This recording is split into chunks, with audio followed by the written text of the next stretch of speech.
বন্ধুরা, বৃষ্টির কারণে ভেসে যেতে পারে কেকেআর ও আরসিবির মধ্যে হতে যাওয়া প্রথম হাড্ডাহাড্ডি লড়াইটি। হ্যাঁ বন্ধু, আজকে এই একটি ভিডিওর মাধ্যমে দেখতে চলেছি যদি কাল ম্যাচের দিন বৃষ্টি হয় তাহলে কি হবে আর কোন দলেরই বা লাভ হবে। এছাড়া কালকের ম্যাচটির পিচ রিপোর্টের পাশাপাশি দেখে নেব কিভাবে সম্পূর্ণ ফ্রিতে আইপিএল এর প্রথম ম্যাচ কেকেআর ভার্সেস আরসিবির মধ্যে এই লড়াইটি দেখতে পাবে। তাই বস, যদি তুমি কেকেআর দলের চরম ভক্ত হয়ে থাকো তাহলে এই ভিডিওটি তোমার জন্য অনেক মজাদার হতে চলেছে। তাই একটুও না টেনে সম্পূর্ণ ভিডিওটি দেখবে প্লিজ। আর যদি আমাদের চ্যানেল ব্যাট বল খবরে নতুন হয়ে থাকো তাহলে অবশ্যই ছোট্ট করে সাবস্ক্রাইব করে নিও, কারণ এই চ্যানেলে নিয়মিতভাবেই কেকেআর ও আইপিএল এর সমস্ত ভিডিও এসে থাকে। তো বন্ধু, আর কয়েক ঘন্টার মধ্যে কলকাতার ইডেনে চালু হতে চলেছে আইপিএলের সেই বিখ্যাত দুটি দল কেকেআর ও আরসিবির মধ্যে এবছরের আইপিএলের প্রথম খেলাটি। এবছরে কলকাতা ও ব্যাঙ্গালোর দুটো দলই খুবই হাড্ডাহাড্ডি প্লেইং 11 বানিয়েছে, তাই প্রথম খেলাটি খুবই ফাটাফাটি হতে চলেছে। আর পিচ রিপোর্টের কথা বললে কলকাতার ইডেন গার্ডেন বরাবরই ব্যাটিংয়ের জন্য খুব ভালো বলা চলে, কারণ ইডেনে টি20তে গড় রান 180 থেকে 200 রানের মধ্যে। তবে দ্বিতীয় ইনিংসে শিশির পড়ার কারণে কিছুটা হলেও বোলারদের সাহায্য করে ইডেন গার্ডেন। তাই আইপিএলের প্রথম ম্যাচ কেকেআর বা আরসিবি যে দুটি দলই টসে জিতুক প্রথমে কিন্তু ব্যাটিং করার সিদ্ধান্ত নিতে পারে।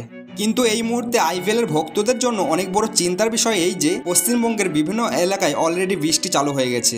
আর আবহাওয়া দপ্তরের রিপোর্ট অনুযায়ী 21শে মার্চ অর্থাৎ আজ থেকে শুরু করে 24শে মার্চ পর্যন্ত পশ্চিমবঙ্গের বিভিন্ন জেলায় বৃষ্টি হওয়ার সম্ভাবনা রয়েছে। তাই বন্ধুরা, যদি কাল বৃষ্টি হয় তাহলে কি হবে তোমাদের বলে রাখি, যদি কাল ম্যাচের আগে বৃষ্টি চালু হয়ে যায় তাহলে ম্যাচটির ওভার কাটা যাবে, আর সময় কম হয়ে গেলে 5 ওভার করে খেলানো হবে। আর যদি একেবারেই বৃষ্টির কারণে খেলোয়াড়রা মাঠে নামতে না পারে তাহলে কালকের ম্যাচে আরসিবি ও কলকাতাকে এক এক করে পয়েন্ট ভাগ করে দেওয়া হবে। তো বন্ধুরা, যদি কাল ম্যাচে পয়েন্ট ভাগ হয়ে যায় তাহলে কিন্তু কেকেআর এর অনেক বড় লস হতে পারে, কারণ কালকের খেলাটি কিন্তু কেকেআর এর হোম গ্রাউন্ডে আছে। তাই কেকেআর এর জেতার সম্ভাবনা অনেকটাই বেশি। তাই কেকেআর দল কোনোরকম ভাবেই চাইবে না যে কাল বৃষ্টি হোক।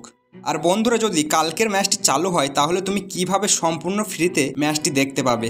যে সকল বন্ধুরা টিভিতে খেলা দেখতে পছন্দ করো তাদের জন্য সরাসরি স্টার স্পোর্টসের মাধ্যমে ও স্পোর্টস 18 মাধ্যমে দেখানো হবে এই খেলাটি। আর মোবাইলের মাধ্যমে দেখতে গেলে জিও হটস্টার নামে একটি নতুন অ্যাপ লঞ্চ হয়েছে। আর এই অ্যাপটির মাধ্যমে যদি তুমি খেলা দেখো তাহলে তোমাকে 100 টাকা ও 195 টাকার দুটি প্ল্যান রয়েছে। এই দুটি প্ল্যানের মধ্যে যে কোনো একটি রিচার্জ করতে হবে। এটাতে পকেট থেকে টাকা খসতে পারে, কিন্তু বন্ধুরা একদম ফ্রিতে তোমরা কিভাবে আইপিএল এর মজা নেবে তার জন্য তোমাকে ডাউনলোড করতে হবে জিও টিভি অ্যাপ, যেটা প্লে স্টোরে পেয়ে যাবে। কিন্তু এর জন্য তোমার কাছে অবশ্যই থাকতে হবে জিও সিম। আর যদি জিও সিম থাকে তাহলে জিও টিভি অ্যাপ ডাউনলোড করে লগ ইন করলে ফ্রিতে দেখতে পাবে এবছরের সম্পূর্ণ আইপিএল খেলাগুলি। তাই বন্ধুরা, জিও টিভি অ্যাপটিকে ডাউনলোড করো এবং আইপিএল এর ফুল মজা নিয়ে নাও ফ্রিতে।